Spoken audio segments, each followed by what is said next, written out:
వచ్చినప్పుడే మీరేం పీకలేదు, మరి ఏం మాట్లాడతారు ఇప్పుడు?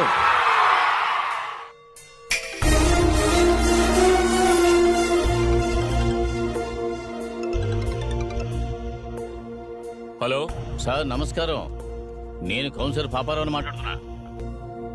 లోపలికి వెళ్ళు.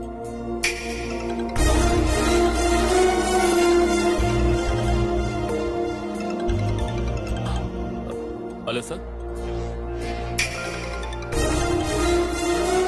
ఇదిగో ఎవరయ్యా నువ్వు? ఏమనుకుంటున్నావు నీ మనసులో?